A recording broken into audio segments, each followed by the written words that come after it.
Welcome my student. आज आम जानिबा ओडिया साहित्यर किछि साधारण ज्ञानर प्रश्न एवं उत्तर। वाक्य काहाकू कुहा जाए? वाक्य काहाकू कुहा जाए?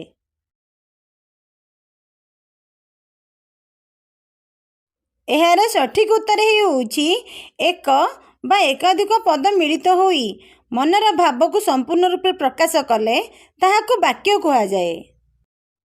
आकांक्षा काहाकू कुहा जाए? आकांक्षा काहाकू कुहा जाए?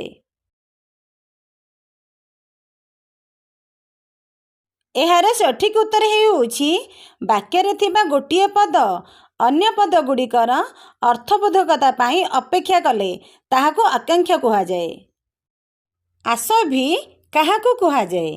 आस भी काहाकू कुहा जाए? एहार सठिक उत्तर हेउछि वाक्ୟରେ थिबा पद योजना बा सौंदर्य हेउछि आसभि एवं ଏହା ଦ୍ୱାରା କାହା ପରେ କେଉଁ ପଦ ରହିଲେ ତାହା ବାକ୍ୟର ଭାବକୁ ସ୍ପଷ୍ଟ ଭାବେ ପ୍ରକାଶ କରିବ ତାହା ବୁଝାଏ। ଆସଭିକୁ କ'ଣ କୁହାଯାଏ? ଆସଭିକୁ କ'ଣ କୁହାଯାଏ? ଏହାର ସଠିକ ଉତ୍ତର ହେଉଚି ଆସଭିକୁ ପଦବିନ୍ୟାସ କୁହାଯାଏ। ବାକ୍ୟାଂଶ କାହାକୁ କୁହାଯାଏ? ବାକ୍ୟାଂଶ କାହାକୁ କୁହାଯାଏ? ଏହାର ସଠିକ ଉତ୍ତର ହେଉଚି ବାକ୍ୟରେ ବୁଝା ପଡୁଥିବା ନିର୍ଦ୍ଦିଷ୍ଟ ଅଂଶକୁ ବା ନିର୍ଦ୍ଦିଷ୍ଟ କେତୋଟି ପଦ ସହିତକୁ ବାକ୍ୟାଂଶ କୁହାଯାଏ। ଖଣ୍ଡବାକ୍ୟ କାହାକୁ କୁହାଯାଏ? ଖଣ୍ଡବାକ୍ୟ କାହାକୁ କୁହାଯାଏ? ଏହାର ସଠିକ ଉତ୍ତର ହେଉଚି ସମସ୍ତ ବାକ୍ୟର ସମାପିକା କ୍ରିୟାଯୁକ୍ତ ଅଂଶକୁ ଖଣ୍ଡବାକ୍ୟ କୁହାଯାଏ। ପଦବିନ୍ୟାସ କାହାକୁ କୁହାଯାଏ? ପଦବିନ୍ୟାସ କାହାକୁ କୁହାଯାଏ? ଏହାର ସଠିକ ଉତ୍ତର ହେଉଚି ଶୁଦ୍ଧ ବାକ୍ୟ ଗଠନ ନିମନ୍ତେ ଯେଉଁ କେତେଗୋଟି ବିଷୟ ପ୍ରତି ଯତ୍ନଶୀଳ ହେବାକୁ ସେଗୁଡ଼ିକ ବାକ୍ୟର ପଦବିନ୍ୟାସ କୁହାଯାଏ। ବାକ୍ୟର ଗଠନାତ୍ମକ ରୂପ କେତେ ଭାଗରେ ବିଭକ୍ତ ଓ କ'ଣ କ'ଣ? ବାକ୍ୟର ଗଠନାତ୍ମକ ରୂପ କେତେ ଭାଗରେ ବିଭକ୍ତ ଓ କ'ଣ କ'ଣ?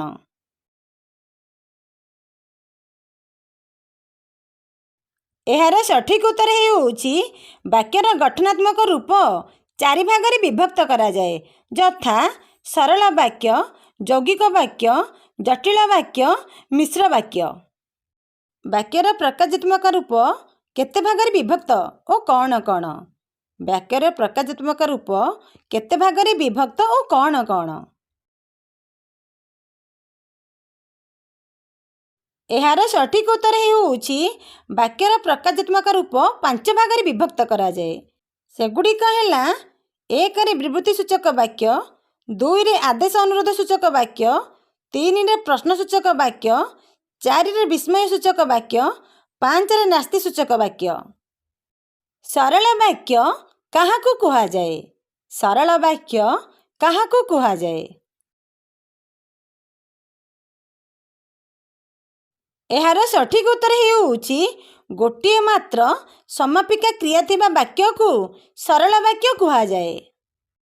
ଯୌଗିକ ବାକ୍ୟ କାହାକୁ କୁହାଯାଏ? ଯୌଗିକ ବାକ୍ୟ କାହାକୁ କୁହାଯାଏ?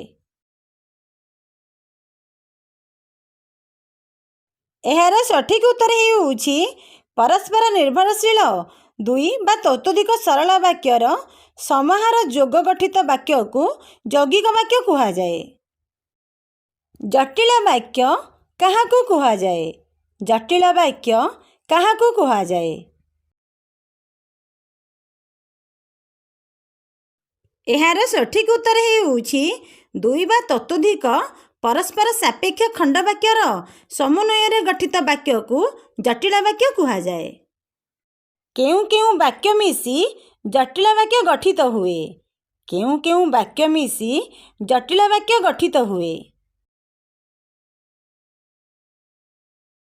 ଏହାର ସଠିକ ଉତ୍ତର ହେଉଚି ଅପ୍ରଧାନ ବାକ୍ୟ ସହିତ ପ୍ରଧାନ ବାକ୍ୟ ମିଶି ଜଟିଳ ବାକ୍ୟ ଗଠିତ ହୁଏ। ମିଶ୍ର ବାକ୍ୟ କାହାକୁ କହନ୍ତି?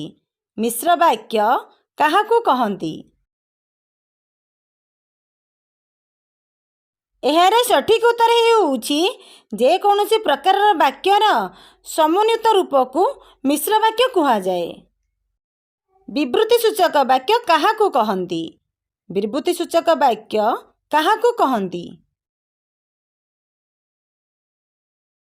एहार सठिक उत्तर हेउछि निर्दिष्ट विषयक विवृत्ति वाक्य बा वक्तव्य प्रकाश करुथिबा वाक्य को विवृत्ति सूचक वाक्य कुहाଯାଏ।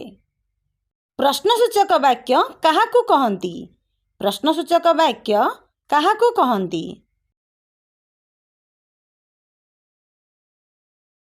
एहार सठिक उत्तर हेउछि कौनसी प्रश्नर सूचना प्रदान करुथिबा वाक्य को प्रश्नसूचक वाक्य कुहाଯାଏ। विस्मय सूचक वाक्य काहाकू कहंती? विस्मय सूचक वाक्य काहाकू कहंती? एहार सठिक उत्तर हेउछि विस्मय भाव प्रकाश करुथिबा वाक्य को विस्मय सूचक वाक्य कुहाଯାଏ। नास्ति सूचक वाक्य काहाकू कुहाଯାଏ? नास्ति सूचक वाक्य काहाकू कुहाଯାଏ? एहार सठिक उत्तर हेउछि नास्तिर सूचना प्रदान करुथिबा वाक्य को नास्ति सूचक वाक्य कुहाଯାଏ। गठन कला दृष्टि वाक्य केते भागरे विभक्त करा जाए? गठन कला दृष्टि वाक्य केते भागरे विभक्त करा जाए?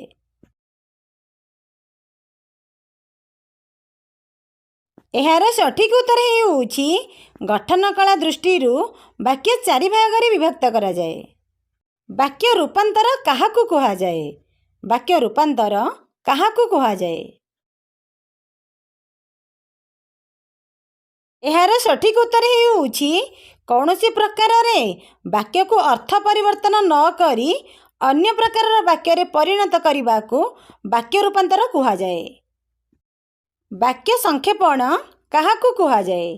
वाक्य संक्षेपण काहाकू कुहाଯାଏ? एहार सठिक उत्तर हेउछि दीर्घ वाक्य को संक्षेप रे प्रकाश करने को वाक्य संक्षेपण कुहाଯାଏ। वाक्य संक्षेपण क्षेत्र रे केउ गुड़िक विशेष भाव में सहायता करिथांती? वाक्य संक्षेपण क्षेत्र रे केउ गुड़िक विशेष भाव में सहायता करिथांती?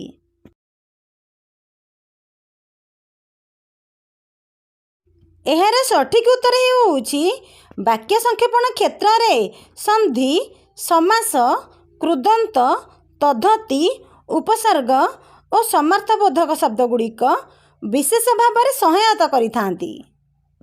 स्टूडेंट आज आम जानिले ओडिया साहित्यर किछि साधारण ज्ञानर प्रश्न एवं उत्तर। जदि ए भिडियोटी भल लगी थाए ए भिडियो को शेयर लाइक करिवो, आम गाँ स्कूल चैनल को सब्सक्राइब करिवो।